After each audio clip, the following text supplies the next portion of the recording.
Nous passons à la communication suivante. Évidemment, nous ne présentons pas Anne Cheng, notre collègue du collège, spécialiste de la pensée chinoise, dont le domaine va de Confucius aux instituts Confucius, et qui va faire sa communication sur une question peut-être légèrement provocante. La Chine est-elle encore une civilisation dont j'attends beaucoup? Voilà, merci beaucoup, Anne. Bien, bonjour et bienvenue à tous. D'abord, je voudrais exprimer ma reconnaissance à nos leaders bien-aimés, Vinciane Pirène-Delforge et Louise Quintana Murci, d'avoir persisté à vouloir organiser ce colloque en présentiel, comme on dit si laidement aujourd'hui. C'était pas gagné d'avance et je pense que nous partageons tous le plaisir d'être ensemble ici physiquement. C'est quelque chose de vraiment appréciable par les temps que nous vivons. Alors, cette question, la Chine est-elle, entre parenthèses, encore une civilisation? C'est une question qui va faire l'objet de mon cours cette année au Collège de France. Alors certes, comme l'a dit Jean-Noël Robert, cette question peut paraître légèrement provocante, mais elle a été elle-même, je dois le dire, provoquée par cette année 2020 qui touche à sa fin, si imprévue et inédite dans l'histoire de notre monde, qui s'est retrouvé en quelques semaines plongé tout entier dans une crise sanitaire et partant dans une crise économique généralisée, de quoi bouleverser et remettre radicalement en question notre idée de la civilisation, c'est-à-dire celle qui est propre à notre monde moderne, mu par des modèles économiques de type capitaliste, et par une industrialisation et des technologies dites avancées. La civilisation, et rarement le mot n'aura été autant galvaudé qu'aujourd'hui, la civilisation est donc censée caractériser un monde dont les grandes puissances de la planète se considèrent comme constitutives de plein droit, en opposition plus ou moins explicite à celui de la sauvagerie ou de la barbarie des autres, sujet évidemment remis brutalement au premier plan de l'actualité de ces derniers jours. Alors, dans ce tableau, il semble aller de soi que la Chine fait partie intégrante de la civilisation, d'autant plus qu'elle se projette elle-même comme une grande civilisation, voire comme l'une des rares dans l'histoire de l'humanité, qui est, je cite la Vulgate, véhiculée en particulier par les instituts Confucius, qui sont censés répandre le soft power chinois dans le monde entier, et Vulgate reproduite à l'envi dans les médias partout dans le monde, qui dit ceci à peu près, l'une des rares civilisations de l'humanité qui est perdurée de manière continue pendant 5000 ans. Alors, certains propagateurs de cette Vulgate poussent même le zèle jusqu'à écrire, et je cite l'un d'eux, « La Chine a plus de 7000 ans ». Qui dit mieux, hein? Bon, 7000 ans, si on la fait naître à la période néolithique, et 5000 si l'on parle de civilisation à partir de la première dynastie antérieure au Shang, au 3e millénaire avant Jésus-Christ. La plus ancienne trace de civilisation trouvée en Chine date de l'an 2200 avant Jésus-Christ. Au cours du 3e millénaire, elle franchit donc une étape décisive. À l'époque où les principautés égyptiennes commencent à s'unir autour de rois mythiques comme Narmer pour dompter les caprices du Nil, et tandis que sont érigées les ziggourats en Mésopotamie, les progrès de la métallurgie projettent la Chine du fleuve jaune dans l'âge des découvertes technologiques. Fin de cette citation. Alors, cette Vulgate, en particulier, se montre bien consciente de l'enjeu qui est au cœur de cette surenchère de millénaires. Il s'agit de tirer au maximum sur la corde pour faire remonter la Chine, la civilisation chinoise, aussi haut dans l'Antiquité que les civilisations égyptiennes et mésopotamiennes. Bon, là, je crois que... oui. Alors, mais ce que cette Vulgate ignore ou omet de signaler, c'est qu'une équipe d'historiens et d'archéologues chinois a été spécialement commissionnée dès le tout début des années 2000, avec un énorme budget abondé par l'État chinois, pour parvenir à ce résultat. Alors, comme le dit benoîtement l'historien en chef Li Xueqin, comment il se fait que la civilisation chinoise a duré 5000 ans, tandis que les autres civilisations de l'Antiquité sont tombées dans l'oubli, est une question qui demande une réponse. Alors, donc, nous avons cet énorme projet qui vise donc à faire remonter l'Antiquité chinoise, si possible, messieurs, aussi haut que l'Égypte et Babylone.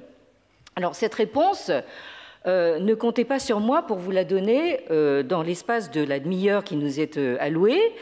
Je vais donc prendre le parti de recourir à la méthode zen, qui consiste à répondre à une question par une autre question, et en l'occurrence par plusieurs autres questions.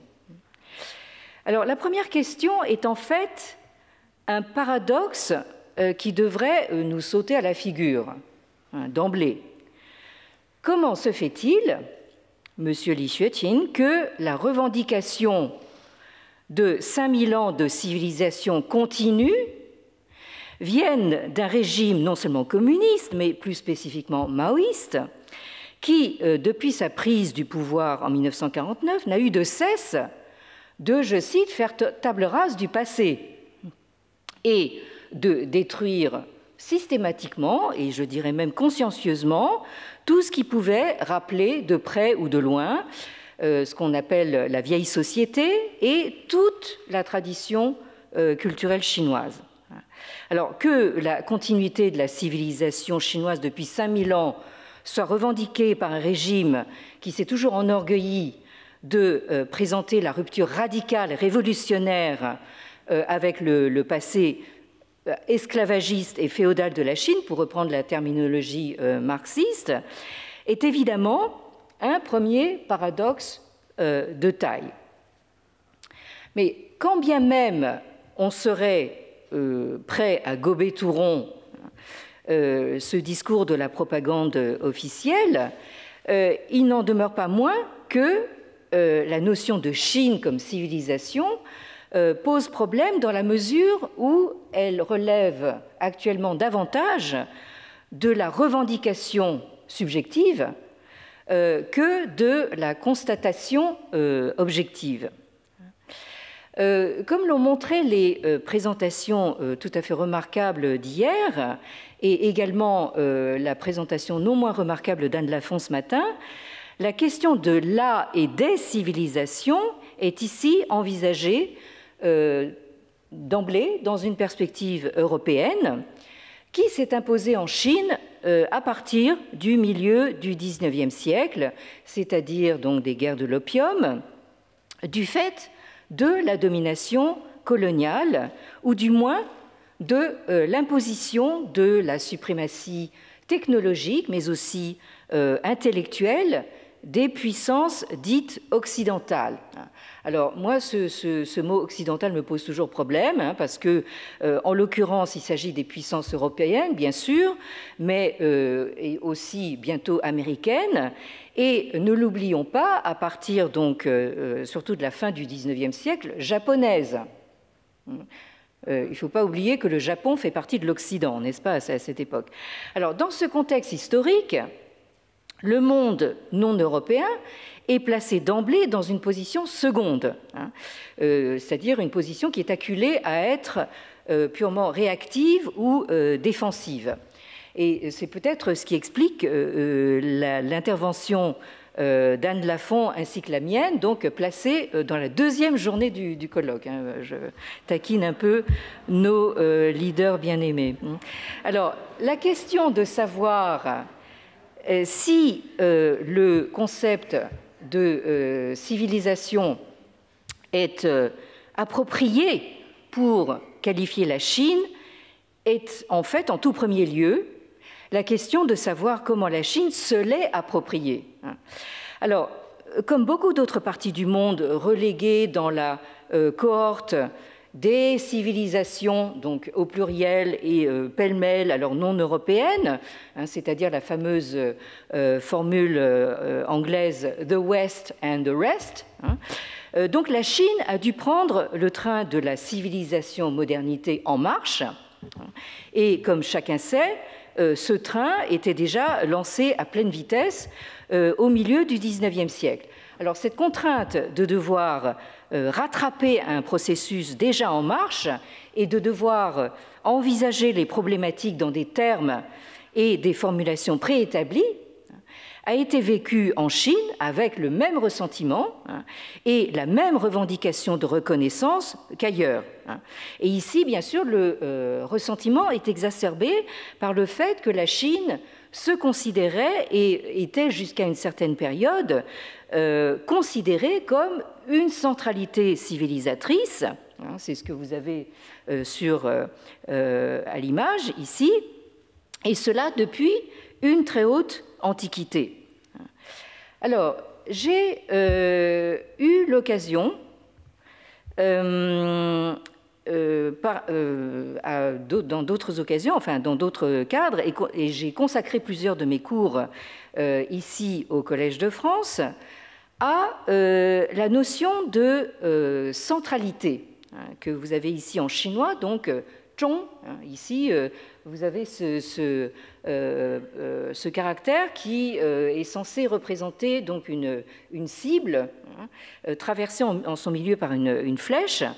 Donc cette notion de centralité qui s'est imposée dès la période pré-impériale dans les représentations spatiales et architecturales, notamment dans l'autoreprésentation de l'espace chinois, c'est-à-dire civilisé, comme centrale au point de généraliser la désignation de cet espace comme justement le fameux pays du milieu. C'est ce que vous avez sur la deuxième ligne, Zhongguo, le pays du milieu. Et ce pays de milieu, c'est un centre qui irradie d'une certaine manière de la civilisation par cercles concentriques et hiérarchisés. C'est ce que vous voyez dans cette représentation schématique de l'espace chinois en rose au milieu, avec le fils du ciel, qui justement représente la puissance du ciel sous le ciel, qui représente le monde entier. Ensuite, vous avez le cercle intérieur donc des vassaux de l'espace chinois. Après, vous avez en bleu, là on s'éloigne, ça chauffe de moins en moins, si vous voulez, donc plus on va vers l'extérieur, plus ça se refroidit. Donc les cercles extérieurs, ce sont évidemment ceux qui payent allégeance, qui payent le tribut donc à la centralité chinoise. Et puis alors complètement en dehors donc des cercles roses et bleus, vous avez donc les barbares hein, à la périphérie. Et c'est une représentation symbolique qui est cartographiée en quelque sorte ici. Ici, il s'agit d'une carte coréenne que nous possédons ici dans notre bibliothèque.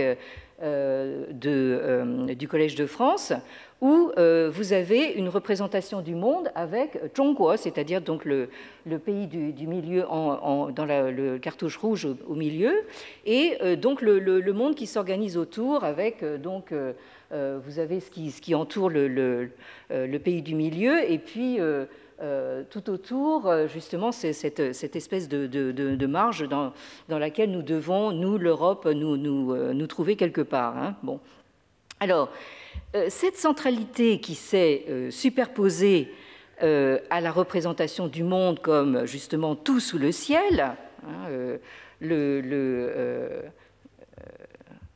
cette notion que vous avez à la 5e ligne, le tianxia, tout ce qui se trouve sous le ciel, en est venu à désigner, dans son acception politique, tout l'espace sur lequel règne justement ce fils du ciel, Tianzi, donc 4e ligne, dont je parlais tout à l'heure.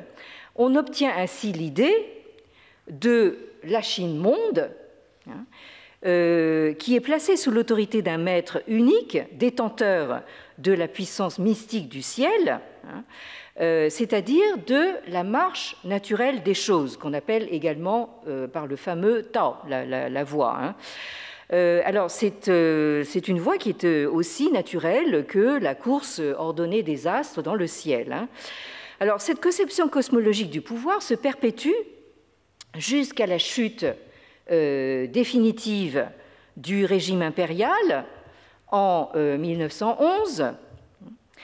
Vous l'avez ici tout au bas de la diapositive, et même au-delà, hein, puisque vous avez ici la calligraphie de Sun Yat-sen, donc qui a été le président de la toute première République chinoise proclamée en 1912, c'est-à-dire donc au lendemain de la chute du régime impérial. Sun Yat-sen est l'auteur justement de cette calligraphie qui reproduit une formule canonique empruntée à l'antique traité des rites, à savoir Tianxia Wei Gong, c'est-à-dire tout sous le ciel est en commun, est à tout le monde. Tout ça pour vous dire que même sous la période républicaine, hein, sous le pinceau donc, du premier président de la toute première République chinoise, vous retrouvez encore ces formules canoniques anciennes.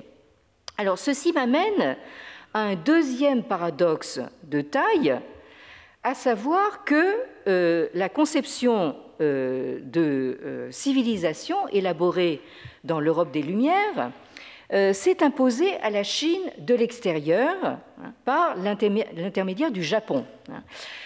En d'autres termes, c'est grâce à la médiation du Japon, hein, qui avait toujours été considéré de très haut par la Chine impériale comme un vassal, voire comme une contrée barbare. Hein. Alors, c'est par cet intermédiaire que la Chine du XIXe siècle a été informée, hein, de ce qu'il fallait entendre par civilisation. Hein.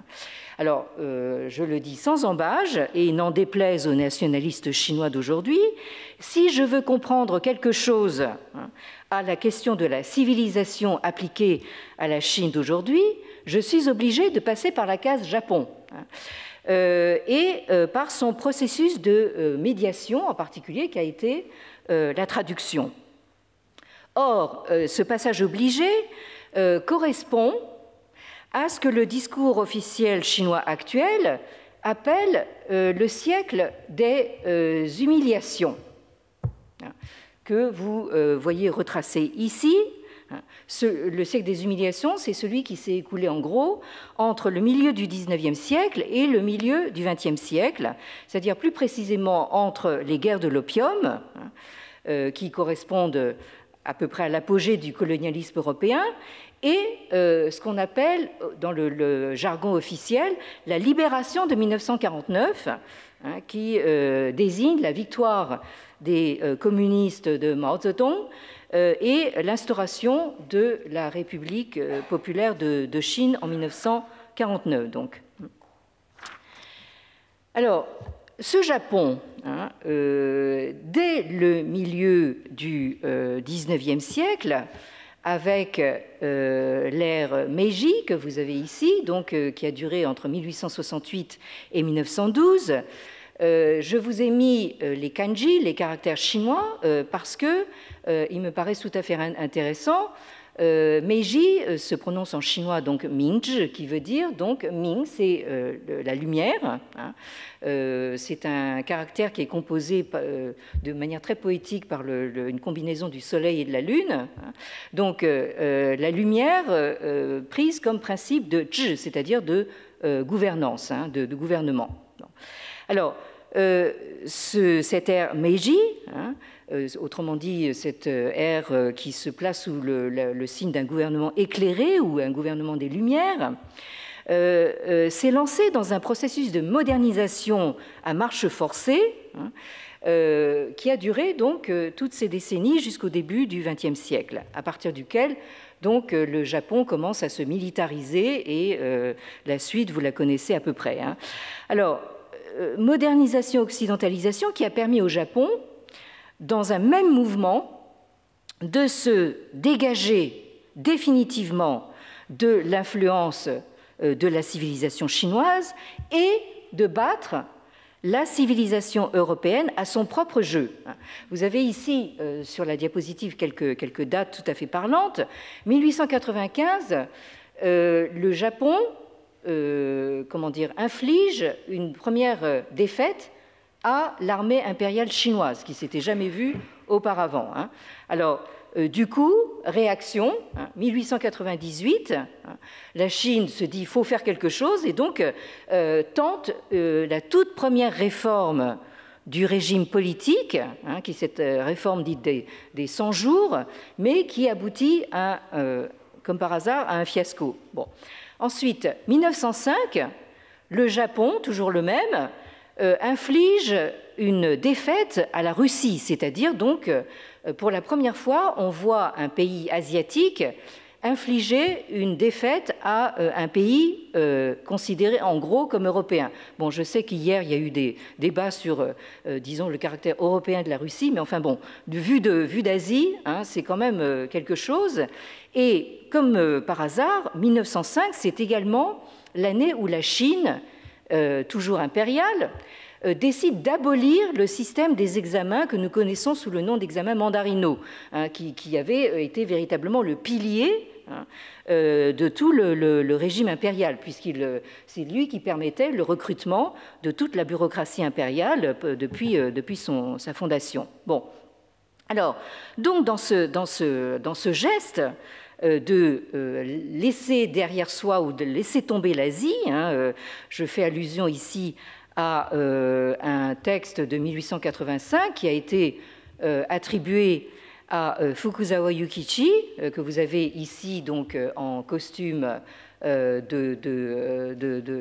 traditionnel japonais, mais ici en costume occidental, et que vous retrouvez actuellement sur les billets de banque japonais, hein, 10 000 yens quand même. Bon. Alors, dans ce geste, le Japon remet radicalement en question la centralité de la Chine, hein, et toute sa notion de tout sous le ciel, de Tianxia, pour se placer lui-même au centre d'un nouvel espace qu'il appelle Toyo, hein, c'est-à-dire donc les mers orientales. Et ça revient en fait au lieu d'accepter la verticalité de la vision hiérarchique chinoise, hein, à partager horizontalement le monde en différentes zones et donc à se réserver donc, pour le Japon la partie orientale, tandis que vous avez une partie occidentale qui occupe le reste du monde. Alors ce déplacement de l'antique universalité chinoise du tout sous le ciel vers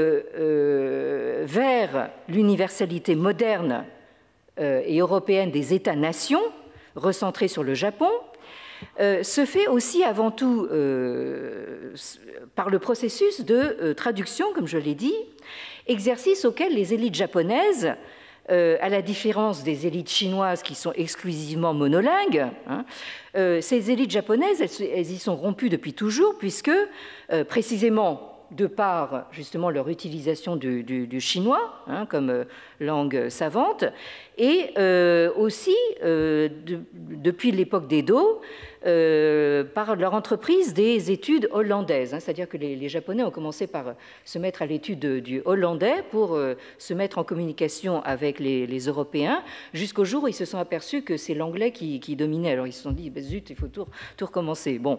Alors le processus de traduction atteint un paroxysme dans les années 1860-1880, qui sont en Chine justement le début du siècle des humiliations, hein, au cours desquels un véritable océan d'ouvrages en langues européennes se trouve traduit non pas en japonais vernaculaire, mais en chinois classique, hein, toujours, hein, parce que vous en avez un exemple avec Nakae Chomin, qui est un intellectuel japonais francophile, qui a séjourné en France, qui était très francophile, et qui a poussé la francophilie jusqu'à introduire donc des écrits de Rousseau et sur Rousseau, hein, alors non pas en japonais, hein, mais en chinois classique. Hein, et c'est pour ça que nous l'avons intégré dans notre collection bleue que j'essaye de vous vendre depuis quelques années, cette collection bilingue modelée sur le modèle des budets grecs et latins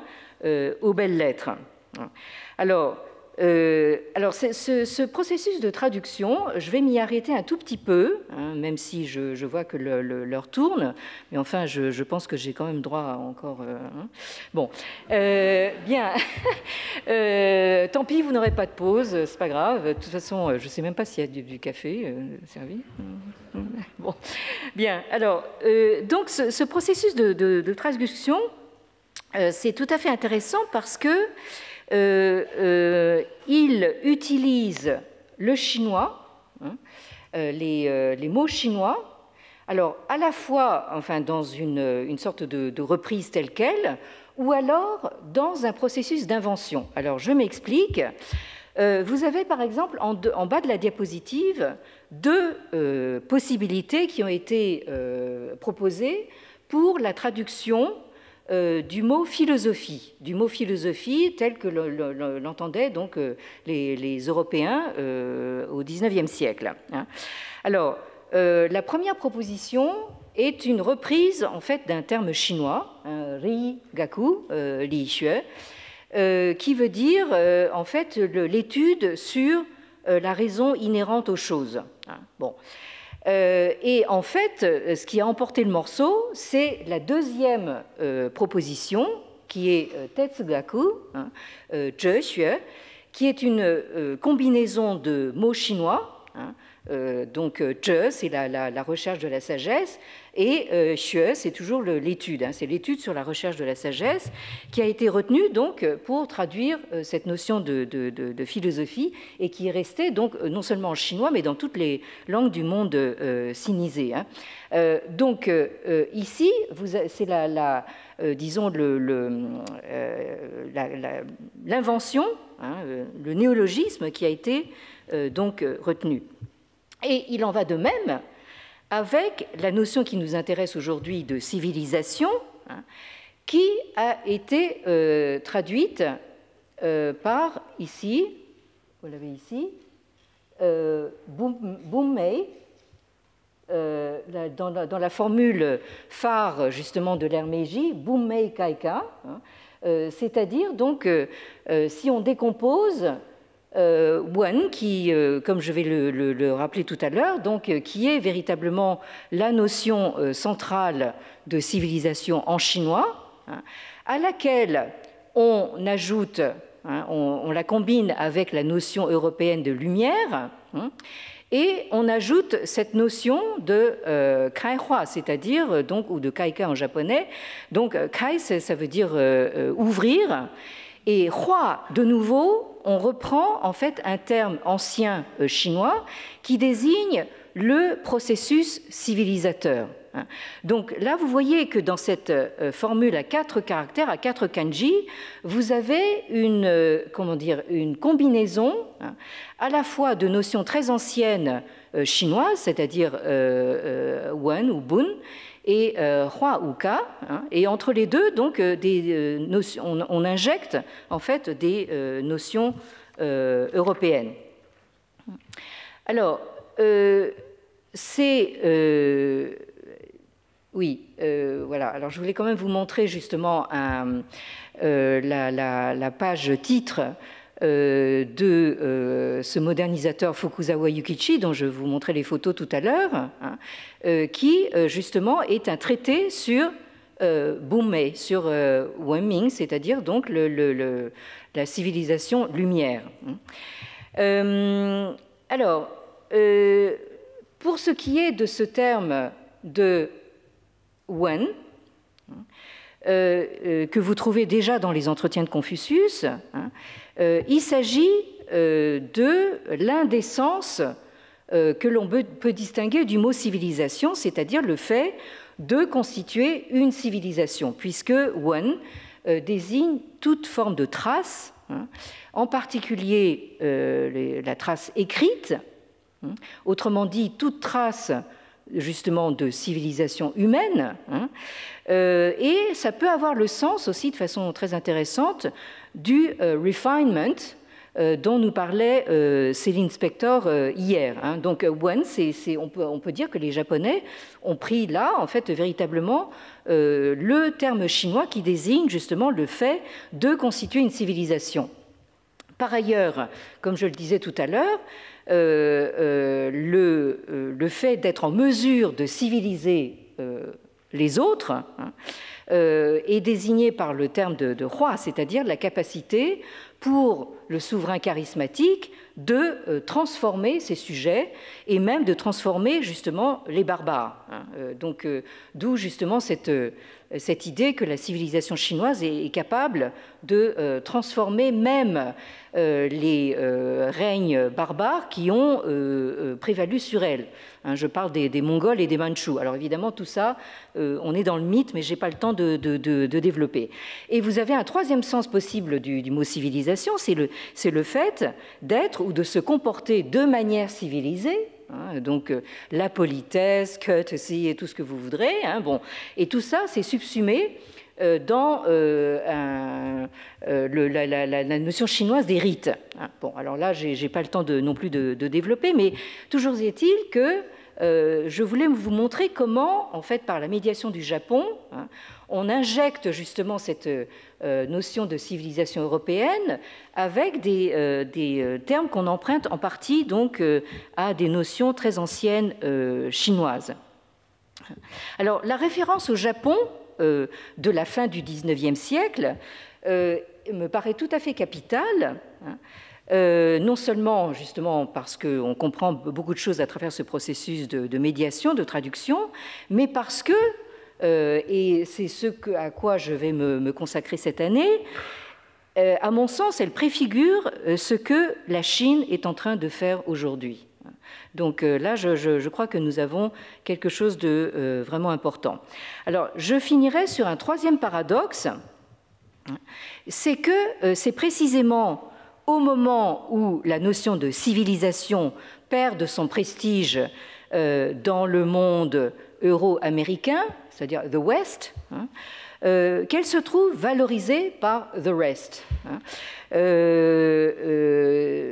Puisque dans ce monde non européen, non euro-américain, elle devient un enjeu idéologique et politique majeur. On constate actuellement que le débat se déplace désormais vers le champ des think tanks de sciences géopolitiques et de relations internationales. Je ferai ici référence à la formule devenue célèbre du politologue américain Lucian Pye, qui a dit « China is a civilization pretending to be a nation state ».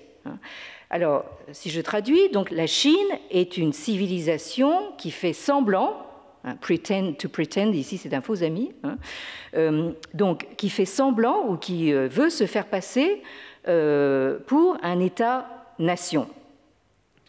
Alors, de fait, la Chine d'aujourd'hui, hein, elle dit haut et fort, hein, et sur tous les tons possibles et imaginables, avec du hard power, du soft power, toutes les formes de puissance que vous pouvez imaginer. La Chine dit aujourd'hui: l'heure de la revanche sur le siècle des humiliations a sonné, hein, et sous l'égide du parti unique, du Parti communiste chinois. Hein.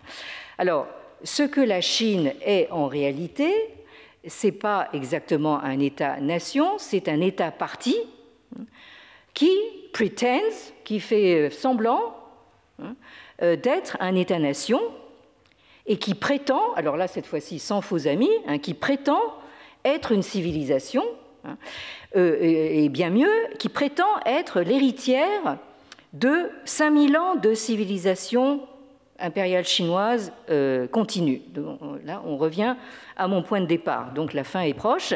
Alors, aujourd'hui, il est devenu de bon ton pour tous les régimes caractérisés ou tentés par la forme autoritaire de l'exercice du pouvoir. Vous prenez la Chine, vous prenez l'Inde, vous prenez la Russie, la Turquie, etc. Hein, il est de bon ton de se qualifier de civilization states, hein, puisque tous les débats se passent en anglais, en américain plus exactement, c'est-à-dire de civilisation-État ou d'État civilisationnel. Whatever that means, bon, moi je n'ai pas le temps de développer ce que ça peut vouloir dire. Alors, donc, outre le projet de renforcer un sentiment ultra nationaliste en ravivant évidemment le souvenir d'un passé réputé ou supposé fait de puissance et de gloire, il s'agit en réalité de ce que j'appelle noyer le poisson, c'est-à-dire de souligner la prétendue altérité de ces civilisations qui peuvent donc de cette façon commodément se dispenser de tenir compte des droits humains qui sont considérés comme une spécificité donc, de l'Europe des Lumières. Hein. Mais dans ce cas particulier de la Chine, et j'en terminerai là-dessus, comment prétendre être une civilisation ou encore un centre civilisateur quand on a affaire à un régime qui empêche les citoyens de se constituer en une véritable société civile face à l'État, hein. Alors, évidemment, nous savons tous que la condition première de la constitution d'une société civile, c'est d'avoir au moins la possibilité de penser, de s'exprimer librement, ce qui n'est pas évidemment tellement le cas en Chine aujourd'hui, hein, et qui oblitère, hein, nous avons affaire à un régime qui oblitère la mémoire du passé récent et donc toute velléité d'imaginer un avenir. Alors, je vous passe le détail de tout ce qui est gardé sous silence actuellement en Chine, hein, c'est-à-dire toutes les campagnes maoïstes qui ont fait des millions de morts dès les années 1950, c'est-à-dire au lendemain de l'établissement de la République populaire. Hein, alors les campagnes antidroitières, la grande famine, la répression au Tibet, la révolution culturelle, le massacre de Tiananmen en 1989, et aujourd'hui la répression des minorités du Xinjiang, la répression de la résistance à Hong Kong et les manœuvres d'intimidation sur Taïwan. Hein.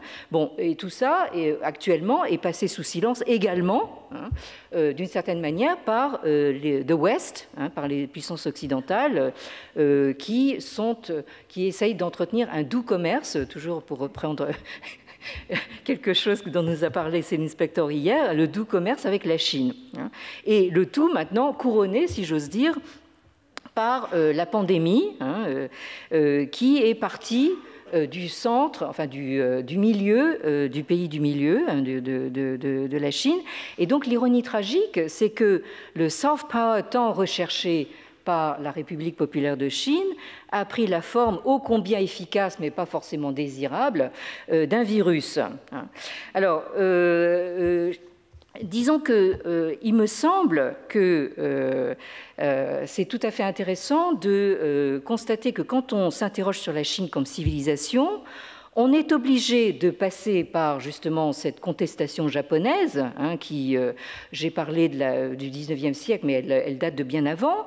Et j'ai fait allusion aussi dans mon résumé du questionnement indien, en faisant référence à l'ouvrage de notre collègue Sanjay Subramaniam, Is Indian Civilization a Myth? C'est-à-dire, est-ce que la civilisation indienne ne serait pas un mythe? Et j'ai l'intuition, évidemment ça ne concerne que moi, que la Chine ne pourra prétendre être de nouveau, point d'interrogation, une civilisation, que le jour où elle acceptera précisément de questionner sa prétention à l'universalité et de renoncer une fois pour toutes à sa centralité. Alors, c'est peut-être beaucoup lui demander, mais à mon avis, son avenir est à ce prix. Merci.